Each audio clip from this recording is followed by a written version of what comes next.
ব্রহ্মা এবং বিষ্ণু ভগবান শিবের সপ্তময় শরীরের দর্শন। রুদ্র সংহিতার প্রথম সৃষ্টিখণ্ড থেকে।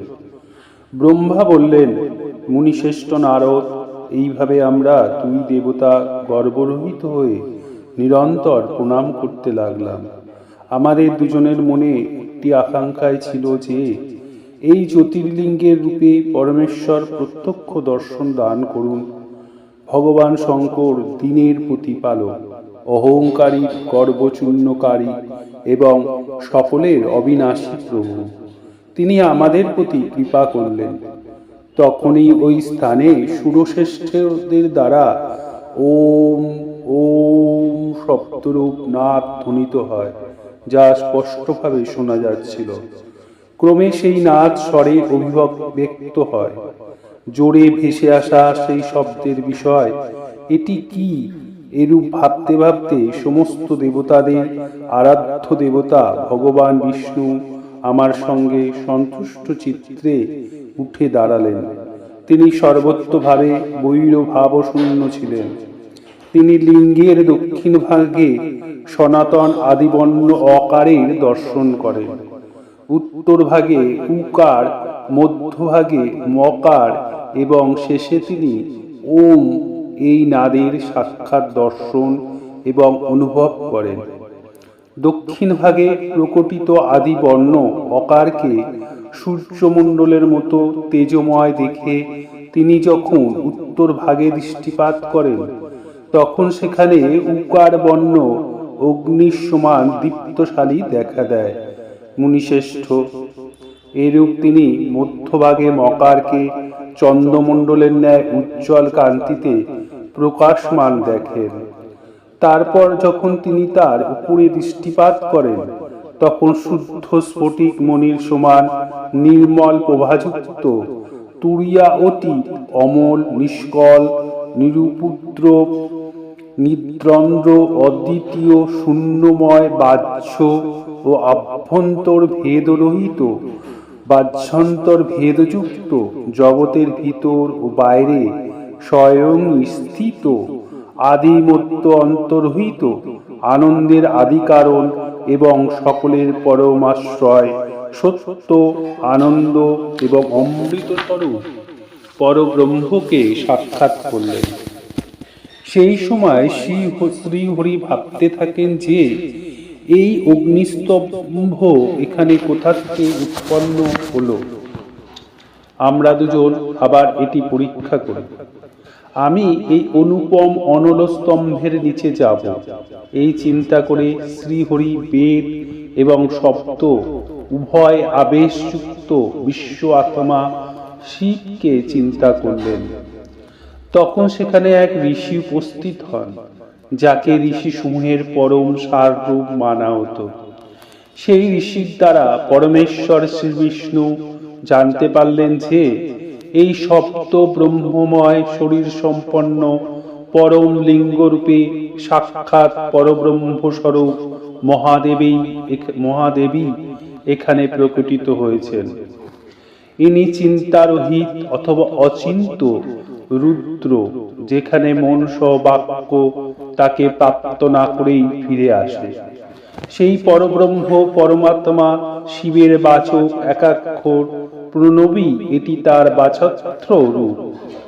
তিনি পরম কারণ, ঋত, সত্য, আনন্দ এবং অমৃত স্বরূপ পরাৎপর পরব্রহ্ম এক অক্ষরের বাচ্য। প্রণবের এক অক্ষর অকার দ্বারা জগতের বীজভূত অখণ্ড জন্মা ভগবান ব্রহ্মার বোধ হয়। তার দ্বিতীয় এক অক্ষর উকার দ্বারা পরম কারণ রূপ শ্রীহরির বোধ হয় এবং তৃতীয় এক অক্ষর মকার দ্বারা ভগবান নীললোহিত শিবের জ্ঞান হয়। অকার সৃষ্টিকর্তা, উকার মোহে পতনকারী এবং মকার নিত্য অনুগ্রহকারী। মকার বৌদ্ধ সর্বব্যাপী শিব বীজি, বীজমাত্রের স্বামী এবং অকার সঙ্গক আমি এই ব্রহ্মার বীজ বলা হয়। আর উকার নামধারী শ্রীহরির যোনি, প্রধান এবং পুরুষেরও ঈশ্বর যে মহেশ্বর, তিনি বীজি বীজ এবং যোনিও, তাকেই নাদ বলা হয়েছে। তার মধ্যে সকলের সমাবেশ।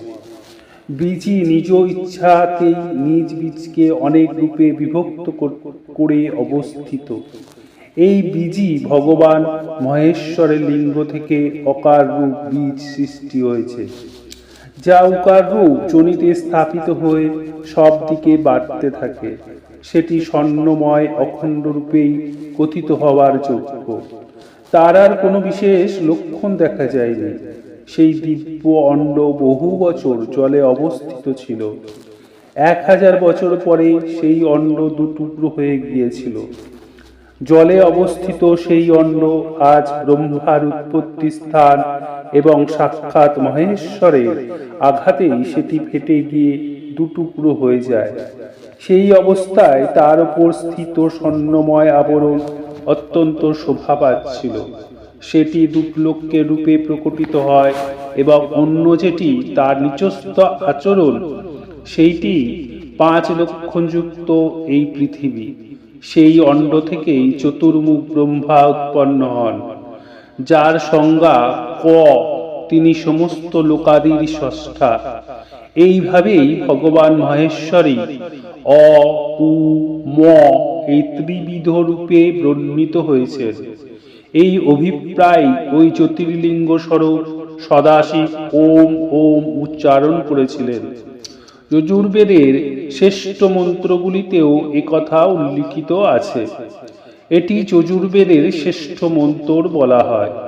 যজুর্বেদের শ্রেষ্ঠ মন্ত্রের কথন অনুসারে ঋষিগণ এবং সাম মন্ত্রাদিও আমাদের সম্মানপূর্বক বলেছেন, হে হরে এ হে ব্রহ্মণ, এটি এরূপী।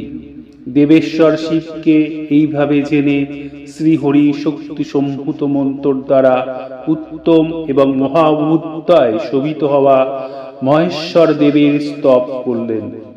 এর মধ্যে বিশ্বপালক ভগবান বিষ্ণু আমার সঙ্গে আরো অদ্ভুত এবং সুন্দর রূপ দেখলেন।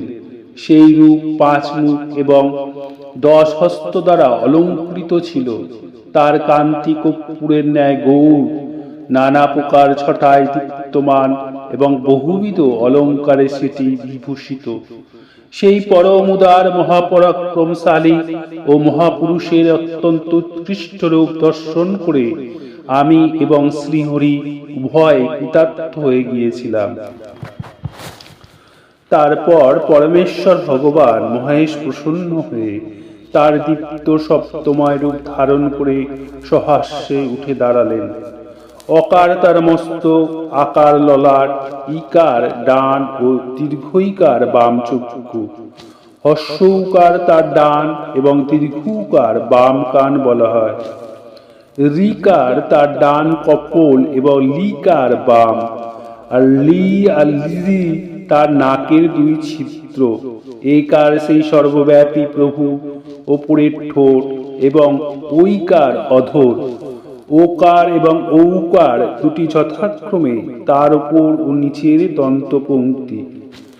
অং এবং অং দেবাদিদেব শূলধারী শিবের 2 তালু। ক ইত্যাদি 5 অক্ষর তার ডান দিকের 5টি হাত এবং চ ইত্যাদি 5 অক্ষর বাঁ দিকে 5টি হাত। ট ইত্যাদি এবং ত ইত্যাদি 5টি করে অক্ষর তার পা।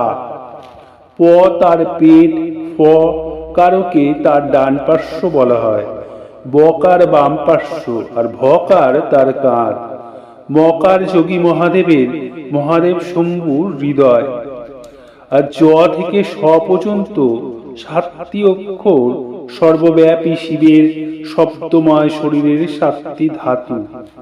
হকার তার নাভি এবং ক্ষীয়কার তার মূত্রেন্দ্রিয় বলা হয়।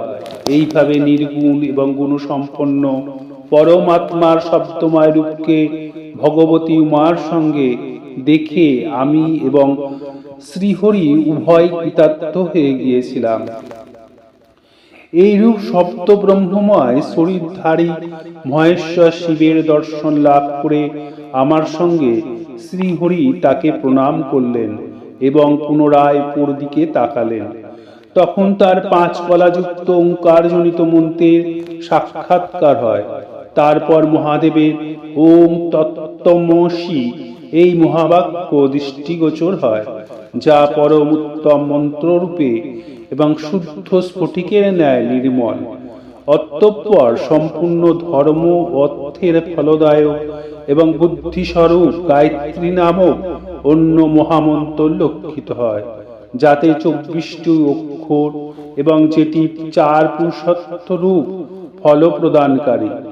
তারপর মৃত্যুঞ্জয় মন্ত্র এবং পঞ্চক্ষর মন্ত্র ও দক্ষিণামূর্তি সংজ্ঞক চিন্তামণি মন্ত্রের সাক্ষাৎকার হয়।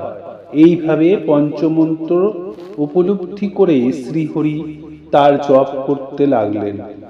তারপর ঋক, যজু ও সাম এইগুলি 4 রূপ, যিনি ঈশগণের মুকুটমণি ঈশান, যিনি পুরাতন পুরুষ, যার হৃদয় অঘোর অর্থাৎ সৌম্য, যিনি হৃদয় সর্বাধিক প্রিয়, সর্বগুচ্ছ সদাশিব, যার চরণকমল পরম সুন্দর, যিনি মহান দেবতা এবং মহাসর্পরাজকে অলঙ্কার রূপে ধারণ করেন, যার সর্বত্র পা এবং সর্বদিকে চক্ষু, যিনি আমার অর্থাৎ ব্রহ্মারও অধিপতি, কল্যাণকারী এবং সৃষ্টি পালন সংহারকারী, সেই বরদায়ক সাম্বশিবকে আমার সঙ্গে ভগবান বিষ্ণু প্রিয় বাক্য দ্বারা সন্তুষ্ট চিত্তে স্তব করলেন।